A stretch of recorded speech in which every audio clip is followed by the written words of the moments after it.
लोग क्या महसूस कर रहे हैं, उनकी क्या राय है? बिल्कुल आरिश, मैं आपका सवाल लूंगा यहाँ पर। इस वक्त जो आज हुआ है, इसको आप किस नजरिए से देख रहे हैं? देखिए, ये प्रदेश की और देश की जनता की यही मांग थी कि टीपू सुल्तान बनेगा और प्रदेश की शान बनेगा। इस वक्त जो उत्तर प्रदेश के हालात राजनीतिक हैं वो ये हैं कि मतलब अखिलेश यादव हर दिल की धड़कन है और प्रदेश में जितना इन्होंने काम किया है वो प्रदेश की मतलब पार्टी के अलावा भी प्रदेश की आवाम ये चाहती है कि अखिलेश यादव आएंगे और आगे के रुके हुए काम और आगे बढ़ेंगे। तो ये तो एक जो और जितनी लड़ाई की बात हो रही है, ये तो देखिए ज्यादातर नेताजी के उसमें हमेशा वो अखिलेश जी रहे, लेकिन जो जिन मुद्दों की बात थी वो कहीं ना कहीं जैसे कि अखिलेश जी बार बार कहते रहे कि नेताजी को गुमराह किया जा रहा है, नेताजी को गुमराह किया जा रहा है। तो जो उन्होंने कल से आज तक की जो अपनी शक्ति दिखाई है उससे नेताजी कहीं ना कहीं उनको ये महसूस हुआ है कि बिल्कुल उनको जो सूचनाएं दी जा रही थी वो गलत दी जा रही थी। नेताजी को सूचना गलत दी जा रही थी, नेताजी को गुमराह किया जा रहा था और नेताजी सही फैसले नहीं ले रहे थे। अब अखिलेश यादव राष्ट्रीय अध्यक्ष हैं, सही फैसले लेंगे। आपको क्या लगता है, नेताजी गुजरा हुआ कल है, अखिलेश आज हैं? बिल्कुल नेताजी सही, अखिलेश यादव बिल्कुल सही फैसले लेंगे। अब हम लोग अखिलेश यादव के नेतृत्व चुनाव लड़ने जाएंगे, चुनाव लगेगा। आपको क्या लगता है? सामने आइए थोड़ा सा फ्रेम में जी। मैं अरविंद कुमार यादव, जिला प्रतापगढ़, ग्राम मरवान से। राष्ट्रीय अध्यक्ष मुखिया है ही है माननीय नेताजी, लेकिन अब प्रदेश सही चलेगा जो है जैसे माननीय मुख्यमंत्री अखिलेश यादव भैया जी है, तो अब जो विवाद हो रहा था पार्टी में, अब वो विवाद नहीं होगा। अब पार्टी सही बनेगी और वर्तमान फिर जो है क्या कहते हैं मुख्यमंत्री बनेगा। अब विवाद नहीं होगा। चाचा आप आए हैं, खड़े हैं, क्या कहेंगे आप? मुख्यमंत्री अखिलेश यादव जब से मुख्यमंत्री हुए हैं और जनता का जो प्यार और स्नेह दिए हैं, वही जनता अब सड़क पर आ चुकी है। अखिलेश को अब वह समय इंतजार कर रही है कि कब वो समय आ जाए जो साइकिल निशान पर अपना कीमती वोट दे करके फिर से दोबारा मुख्यमंत्री बनाए। इसके लिए बलिया से चल करके हम आए हैं। तमाम हजारों की तादाद में जनता आई हुई है और पूरे प्रदेश से जनता उमड़ी हुई है। जी जी दुर्गेन जी। शबी हैदर, आप मुझे सुन पा रहे हैं? जी अमिताभ जी, आप तक आपकी आवाज पहुंच रही है शबी तक, आप अपना सवाल ले सकते हैं।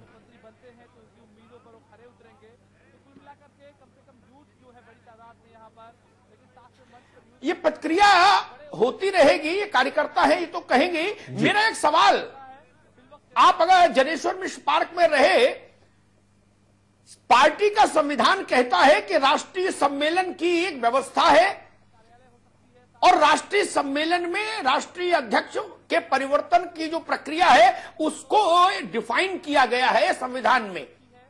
जो संविधान इनका आगरा समिट में जिस पर मोहर लगी थी दोबारा से संशोधित करके, क्या यहां जो लोग आए थे जनेश्वर मिश्रा पार्क में वो राष्ट्रीय परिषद नेशनल काउंसिल के मेंबर ही थे या कार्यकर्ता थे? भैया तुम संघर्ष करो, ये जवानी तुम्हारे नाम वाले। चूंकि अध्यक्ष का परिवर्तन नारे वाले लोगों के हाथ नहीं हो सकता पार्टी में, उसके लिए राष्ट्रीय परिषद का सदस्य होना जरूरी है। मेजॉरिटी राष्ट्रीय परिषद का बहुमत प्रस्ताव पारित करे। क्या यहां जो लोग थे, जो आप जिनसे बात करवा रहे हैं, उनको देख के मुझे लगता है कि शायद ये लोग राष्ट्रीय परिषद का मतलब भी नहीं जानते होंगे ज्यादातर लोग जो यहां बोल रहे हैं। शबी हैदर, बिल्कुल सही अमिताभ जी, आप बिल्कुल सही बात कह रहे हैं। बहुत बड़ा सवाल है, बहुत वाजिब सवाल है कि आखिर मंच पर जो लोग मौजूद थे क्या उनको ये अधिकार था?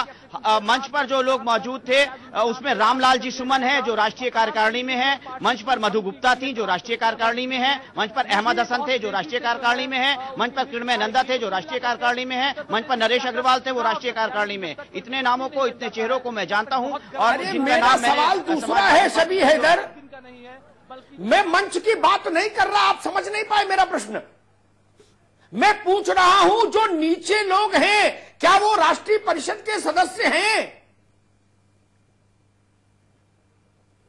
नहीं है, बहुत बहुत मुश्किल है आइडेंटिफाई करना। और मुझे कि उसमें जिन लोगों ने हाथ उठाया है या जिन लोगों से सहमति ली गई है वो एक कार्यकर्ता हैं, वो जय जय जय अखिलेश के समर्पित सिपाही हैं और वो समाजवादी पार्टी के कैडर कह सकते हैं, लेकिन राष्ट्रीय कार्यकारिणी में सदस्य हैं या नहीं हैं ये कह पाना बहुत मुश्किल होगा।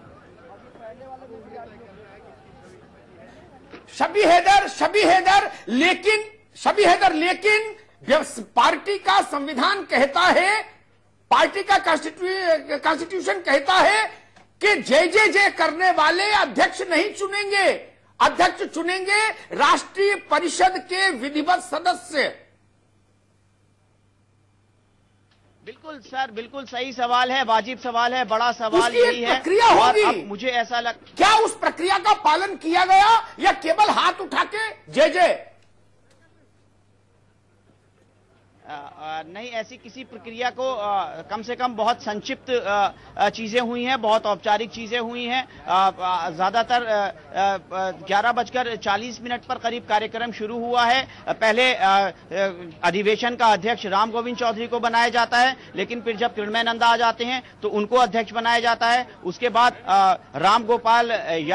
प्रोफेसर राम गोपाल यादव एक 3 बिंदुओं का प्रस्ताव पारित करते हैं, जिस पर मंच पर जो लोग मौजूद थे, वो लोग, सामने जो ऑडियंस थी वो लोग, उन लोगों ने सहमति दी है। देखिए यहाँ पर एक चीज बहुत गौर करने वाली है सर कि राम गोपाल यादव ने नारे लगवाए मीडिया के लिए और जो प्रस्ताव पढ़े थे उस प्रत्येक प्रस्ताव को 2 बार इसलिए दोहराया, शायद वो मीडिया पे कटाक्ष कर रहे थे, शायद वो मीडिया को दिखाना चाहते थे, शायद वो मीडिया को बताना चाहते थे और वो बता रहे थे। प्रत्येक प्रस्ताव को 2 बार उन्होंने पढ़ा है और दूसरा बार जो पढ़ा है तो वो उसमें एक शब्द इस्तेमाल करते थे राम गोपाल यादव कि मीडिया भी सुन ले। तो कहीं ना कहीं से हम कह सकते हैं ये जो आज ढोल नगाड़ा बजाया गया है, ये जो आज ताशे पीटे गए हैं, वो मीडिया के लिए पीटे गए हैं। मीडिया देख ले कि जिन 3 बिंदुओं पर शबी आपको रोकेंगे, प्रदीप विश्वकर्मा के पास आएंगे। प्रदीप विश्वकर्मा, हमने देखा कई बार आरडब्ल्यूए के चुनावों में ऐसा ही बवाल होता है। 2 गुट अलग अलग चुनाव कर लेते हैं, दोनों हाथ उठवा लेते हैं। यहां तो यह भी तय नहीं कि जनेश्वर मिश्रा पार्क में जो आए थे लोग, वो राष्ट्रीय परिषद के सदस्य हैं भी या नहीं है। कोई रजिस्टर रखा गया हो, मुझे नहीं समझ आता, कोई रजिस्टर रखा गया होगा जिसमें उनकी मेंबरशिप कोट हो, उनके सिग्नेचर हो। लेकिन अगर ये, प्रदीप विश्वकर्मा, अगर ये मसला आयोग में जाता है, अगर ये मसला अदालत में जाता है, तब ये सवाल उठेंगे। वहां नारे से काम नहीं चलेगा, वहां बताना पड़ेगा कि क्या पार्टी संविधान के मुताबिक अध्यक्ष का निर्वाचन हुआ। प्रदीप विश्वकर्मा। देखिए अमिताभ जी, मैं जी बिल्कुल अमिताभ जी, यहाँ पर सबसे बड़ी बात यह कि जो आप सवाल उठा रहे हैं, जो आपने सवाल किया वो बिल्कुल ठीक है। मैं बताना चाहूंगा कि जो लोग वहां पहुंचे थे वो ज्यादातर राष्ट्रीय कार्यकारिणी के सदस्य हैं। किरणमय नंदा राष्ट्रीय उपाध्यक्ष कोलकाता से आते हैं, तमाम समय मुलायम के साथ में रहे हैं, वो राष्ट्रीय उपाध्यक्ष हैं। वो उनको वहां पर भेजा गया, वो देर से पहुंचे, उनको वहां पर भेजा गया। वो फिर मैं दोहरा, वो राष्ट्रीय उपाध्यक्ष है। इसके अलावा जो तमाम वहां पर लोग उपस्थित थे, नरेश अग्रवाल सरी के लोग, बलराम यादव सरी के लोग, ये सारे राष्ट्रीय कार्यकारिणी के लोग हैं। तो इस जो आप सवाल उठा रहे थे वो यही है कि इसमें सारे ज्यादातर लोग राष्ट्रीय कार्यकारिणी के सदस्य हैं। इसलिए ये जो सम्मेलन हुआ है इसको असंवैधानिक करार नहीं दिया जा सकता। अगर आप चैलेंज करेंगे, चैलेंज क्या करेंगे? राष्ट्रीय अध्यक्ष को छोड़ करके बेनी प्रसाद वर्मा नहीं गए और मुलायम वो अमर सिंह नहीं गए, अमर सिंह को पार्टी से निकाल दिया गया, आजम खान नहीं गए, 3-4 और बेनी प्रसाद वर्मा नहीं गए, वो आपके गायत्री प्रसाद प्रजापति नहीं गए। अगर इन 3-4 लोगों को हम छोड़ दें तो बाकी पार्टी में बचता कौन है? सारे पार्टी के लोग, ज्यादातर लोग वहां पर मौजूद थे और इनमें ज्यादातर लोग राष्ट्रीय कार्यकारिणी के सदस्य भी है। राष्ट्रीय कार्यकारिणी के उपाध्यक्ष किरणमय नंदा भी वहां पर उपस्थित थे इन सारी प्रोसेस में। तो इसको हम लोग इलीगल करार नहीं दे सकते। जी प्रदीप जी, एक प्रश्न, प्रदीप जी, एक प्रश्न। समाजवादी पार्टी में राष्ट्रीय अध्यक्ष चुनने के लिए राष्ट्रीय पदाधिकारियों की जरूरत नहीं, वरना तो 15 लोग कभी भी अध्यक्ष बदल देंगे पार्टी में। उपाध्यक्ष महासचिव बैठ गए और बदल जाए साबित हुए हैं और बहुत विपरीत परिस्थितियों में और अपनी कुशल नेतृत्व में उन्होंने जो ताज है वो अखिलेश यादव के सर पर रख दिया है। अखिलेश यादव जो आज का सत्य है, हैप्पी न्यू ईयर है और नए साल का पहला दिन अखिलेश यादव राष्ट्रीय अध्यक्ष समाजवादी पार्टी।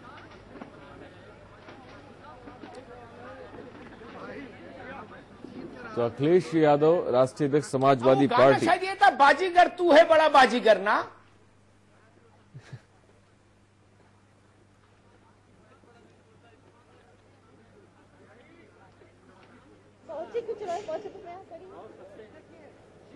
जी कानपुर स्टूडियो। जी अमिताभ जी, अब मैं भी आपसे यहाँ पे सवाल लेना चाहता हूँ क्योंकि मैं ये समझना चाहता हूँ शिवपाल यादव की अगर बात की जाए अब उनके पास रास्ते क्या बचते हैं, क्योंकि जिस तरीके से हमने देखा फ्रंट फुट पे आके जो खेला है रामगोपाल यादव ने, सीएम अखिलेश यादव ने हमेशा फ्रंट फुट पे रहे बने। अब उसके बाद क्या यू टर्न लेने के बाद शिवपाल यादव अब क्या फ्रंट फुट पे आके खेलेंगे? कुछ उनके पास रास्ते रह गए हैं, वो क्या कर सकते हैं? उनके पास अब क्या रास्ता है?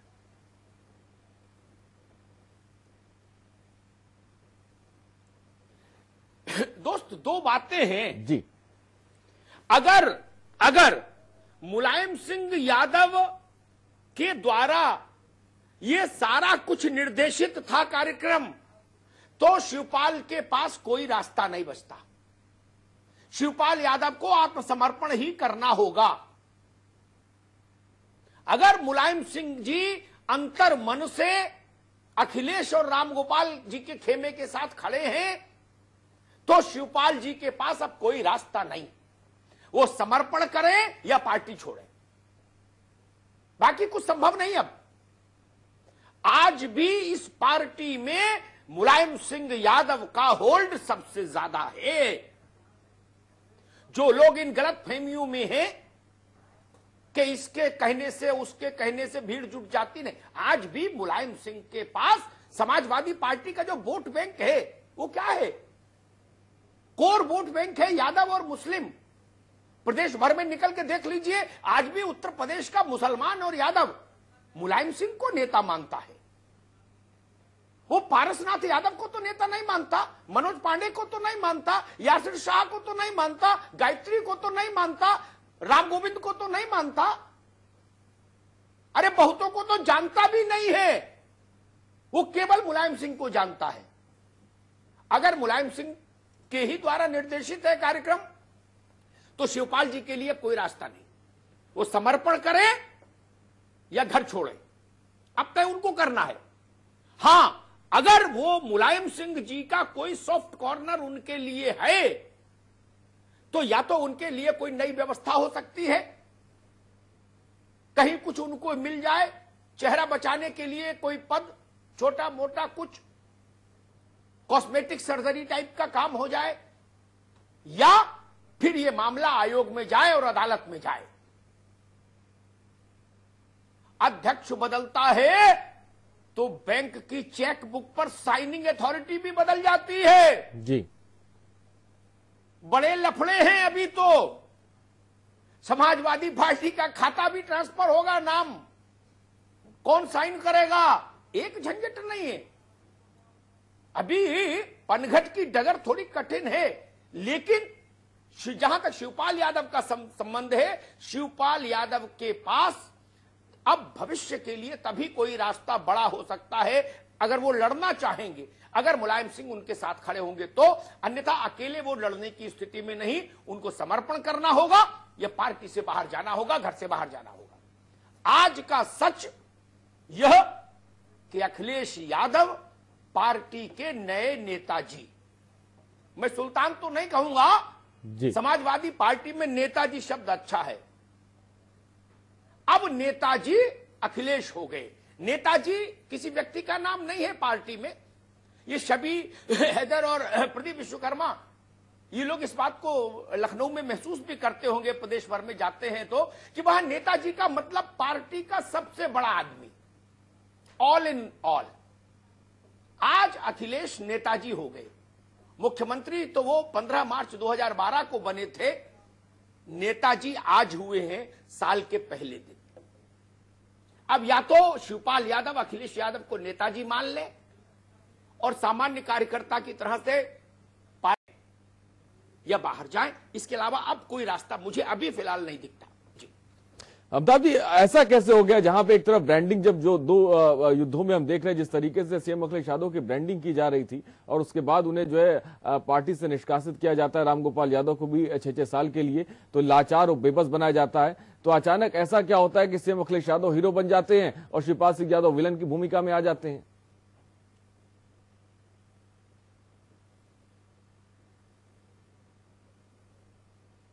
भाई देखो, जिस मेल का जिक्र अभी प्रदीप जी कर रहे थे, हमारे पॉलिटिकल एडिटर, उस मेल को अगर सच्चा मानो, हालांकि उसका खंडन भी आया जी, मैं उसकी पुष्टि या खंडन में नहीं कर सकता, लेकिन उस मेल में तो यही लिखा था कि ये झगड़ा जो है ये जरूरी है क्योंकि ये झगड़ा ही ब्रांड बनाएगा जी, ये झगड़ा ही आइकॉन बनाएगा, ये झगड़ा ही अखिलेश जी को नायक बनाएगा।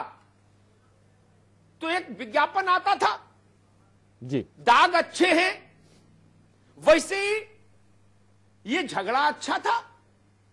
इस झगड़े के जरिए ही अखिलेश को नेताजी होना था, तो हो गए।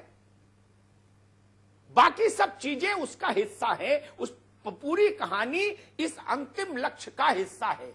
जितनी भी कहानी अभी तक हुई है वो सब इस लक्ष्य का हिस्सा है। स्टेप्स हैं, पायदान थे, पहला पायदान, दूसरा पायदान, 99वां पायदान और 100वां पायदान, ये कि Akhilesh Netaji, Samajwadi Party is equal to Akhilesh Yadav ji. अब जिसको उनकी सदारत नहीं सुहाए वो पार्टी से बाहर जाए, यही होता है। इसके अलावा तो कोई दूसरा रास्ता कभी रहा नहीं जी, किसी पार्टी में नहीं। भाजपा में जिसको मोदी जी समझ ना आए वो पार्टी छोड़ दे, कांग्रेस में जिसको सोनिया जी समझ में ना आए वो पार्टी छोड़ दे, और बसपा में जिसको बहन जी से प्रॉब्लम हो वो फिर बसपा में तो नहीं रह सकता। तो भाजपा में जो हैसियत मोदी की है, सपा में वो हैसियत अखिलेश की हो गई। सरकार भी उनके पास, संगठन भी उनके पास। अब बाकी लोगों के लिए नान्याह पंथाह ऐनाय। कल मैं देख रहा था, सभी को बता दूं, गाजियाबाद में साहिबाबाद डिपो है यूपी रोडवेज की, तो उत्तर प्रदेश सरकार की योजनाओं के फ्लेक्सी चिपके रहते हैं सरकारी बसों पर, मुख्यमंत्री के चेहरे वाले। कल उनको बाकायदा हटवा दिया गया, वो वीडियो वायरल हो गया। अब बताओ आज गायत्री पे क्या बीत रही होगी। ये मसला बड़ा कठिन है। इन 3 दिनों में जाने कितने लोग एक्सपोज हो गए, कितने गंगा नहा गए और कितने गंगा में डूब गए। जो डूब गए वो डूबे तो गढ़ में और निकलेंगे जाके गंगा सागर में। अमिताभ जी, प्रदीप जी मुस्कुरा रहे हैं, लग रहा है तलवार चलेगी जी। अभी अकाउंट सेटल होना बाकी है, ये मेरा तजुर्बा है। जिन जिन लोगों ने अखिलेश यादव के प्रति द्वेष रखा होगा, अब उनके लिए बुरे दिन शुरू। जी, प्रदीप जी मुस्कुरा रहे हैं, कुछ बोलना चाहते हैं, बार बार इशारा कर रहे हैं। जी प्रदीप जी बोलिए। जी, हम अमिताभ जी की बात को ही आगे बढ़ाएंगे जी, जरूर। कि अखिलेश अब नेता हो गए हैं, और एक और उनकी जो छवि थी जी, जी अमिताभ साहब आपकी बात को आगे बढ़ाएंगे। अब अखिलेश नेता हो गए हैं, नेताजी हो गए हैं, ये बात ठीक है, सर्वमान्य हो गए हैं। एक दूसरी सबसे बड़ी बात है, जो उनकी ब्रांडिंग की गई थी, जिसको विरोधी पार्टी लगातार अपना हथियार बना रहा था, वो हथियार भी अब कहीं ना कहीं बोथरा हो गया है। आप देखिए, लगातार विपक्ष ये आरोप लगा रहा था कि उत्तर प्रदेश की कैबिनेट में 4.5 मुख्यमंत्री हैं। आजम खां हो, शिवपाल हो, इन तरीके 4.5 मुख्यमंत्री हुआ करते थे, लेकिन आज नेताजी के साथ साथ में अखिलेश सर्वमान्य मुख्यमंत्री भी हो गए हैं। अकेले मुख्यमंत्री हैं, 4.5 मुख्यमंत्री नहीं है, वो आधे मुख्यमंत्री नहीं है, वो पूरे 5 मुख्यमंत्री हो गए हैं। सबको मिलाकर के वो सर्वमान्य मुख्यमंत्री हो गए। तो जो विरोधियों का जो दांव था, विरोधियों के जो आरोप थे, उसको भी पूरी तरीके से यहाँ पर बोथरा कर दिया गया है। उनकी पूरी अच्छी तरीके से ब्रांडिंग कर दी गई है, सर्वमान्य नेता के रूप में उभर के आए हैं। बात अगर कहें कि जो आपने अभी बात कही कि कहते हैं गाजियाबाद के डिपो से अखिलेश यादव के वो उतारे गए, इसका खामियाजा लोगों को भुगतना पड़ेगा और ये सिंह यादव ने किया है। मैं आपको बता दूं कि मुलायम सिंह यादव ने अच्छी तरीके से लोगों को एक्सपोज कर दिया है, बता दिया है अखिलेश को कि कौन कौन तुम्हारे साथ में है और कौन कौन तुम्हारे विरोध में है। उन्होंने एक लाइन, बढ़िया लाइन खींच दी है। अखिलेश को अच्छी तरीके से पता है कि कौन उनके साथी है और कौन उनके विरोध में है, तो अब उनको इस बात की दिक्कत नहीं होगी, क्योंकि अगर आपको पता हो कि आपका विरोधी कौन है तो आप उससे अच्छी तरीके से लड़ सकते हैं। अगर आपका विरोधी आपके घर में हो, अगर आपका विरोधी आपके साथ में हो और आप उसको ना पहचान पा रहे हो, वो आस्तीन का सांप हो, तो उससे लड़ने में दिक्कत हो सकती है। लेकिन जब आपको अपना विरोधी पता हो तो उससे आपको लड़ने में दिक्कत नहीं होगी, क्योंकि आप पूरी तरीके से तैयार हो जाते हैं। तो कुल मिलाकर के आज का जो घटनाक्रम है, जो हमारे सहयोगी सभी अदर ने बताया कि बाजीगर है मुलायम सिंह जी।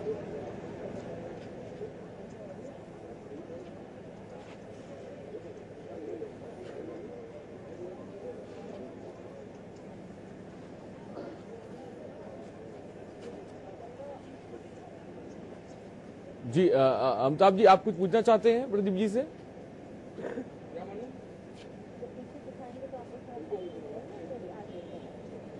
जी नहीं, ठीक है, तस्वीर साफ है जी, तस्वीर सामने है, कहीं कोई धुंध नहीं, धुंध छट गई जी, सवेरा हो गया, अब कहीं कोहरा नहीं है। लखनऊ की सड़कों पर कोहरा हो तो अलग बात, समाजवादी पार्टी के घर और भीतर कहीं कोहरा नहीं, सूरज खिला हुआ है, सूरज खिला हुआ, रोशनी में हर चेहरा साफ दिख रहा है, हर चेहरा रोशनी में हर चेहरा साफ दिख रहा है। प्रदीप जी के पास हम चलते हैं। प्रदीप जी, शबी के पास चलते हैं। शबी काफी देर से बने हुए हैं, शायद हमें ऐसा लग रहा है कि थोड़ा सा थक भी रहे हैं। शबी, इस समय आपने संसदीय बोर्ड की बैठक के जिक्र किया, क्या कुछ खास बैठक पे चल रहा है, आपसे जानना चाहेंगे अगर आपके पास कोई जानकारी हो। मैं इस वक्त जनेश्वर मिश्र पार्क में हूं और जनेश्वर मिश्र पार्क में कुर्सियां और जो मंच है वो हटाया जा रहा है। जो सजाया गया था ताजपोशी के लिए राष्ट्रीय अध्यक्ष की, वो हटाया जा रहा है। साफ तौर पर देखिए, अब से पहले जो मंच सजा था, अब वो मंच धीरे धीरे अपने इख्तिताम की ओर है और जो होना था वो हो चुका है। 2017 का सूर्य उदय हो चुका है। अखिलेश यादव राष्ट्रीय अध्यक्ष हैं समाजवादी पार्टी के, और अभी कुछ जो मसले मसाइल, जो जैसा कि अमिताभ जी ने जो बहुत गुण और बहुत बड़ी बात कही कि अब जो सिग्नेचर है उसका हस्तांतरण होगा। कितना अच्छा होता कि अगर राष्ट्रीय अध्यक्ष अखिलेश यादव बनते और उस मंच पर मुलायम सिंह यादव होते तो बहुत अच्छा होता, लेकिन शायद स्थितियां और परिस्थितियां ने इस बात को गवारा नहीं किया। समय बहुत बलवान होता है, ये दिन भी था, आज का दिन है। फिलहाल संसदीय दल की जो बोर्ड की बैठक है वो चल रही है और क्या चल रहा है उसमें, इसका कुछ अभी जैसे ही जानकारी आएगी हम आपको बताएंगे। शबी मंच पर ठीक है शबी, बहुत बहुत शुक्रिया।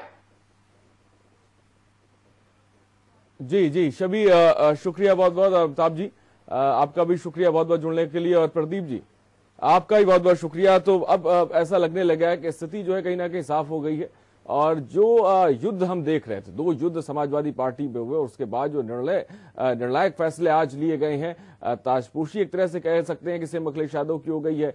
जो ये धड़ा है ये काफी मजबूत नजर आया, और शिवपाल सिंह यादव के बाद अब सोचने वाली बात है कि वो क्या कुछ कदम उठाते हैं, क्योंकि सत्ता तो पूरी तरीके से उनके हाथ में चल लगी। अब देखना दिलचस्प होने वाला है कि उनके पास क्या रास्ते रहते हैं।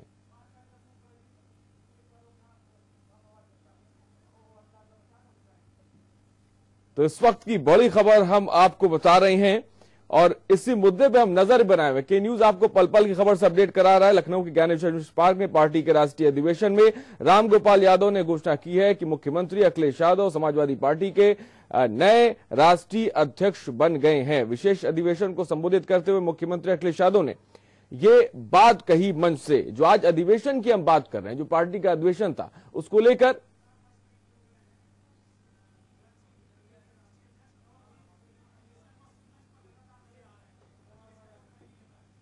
जी अमिताभ वाजपेयी हमसे जुड़ गए हैं, यूथ ब्रिगेड के नेता हैं अमिताभ वाजपेयी, और मंच पर भी नजर आ रहे थे जब पार्टी अधिवेशन।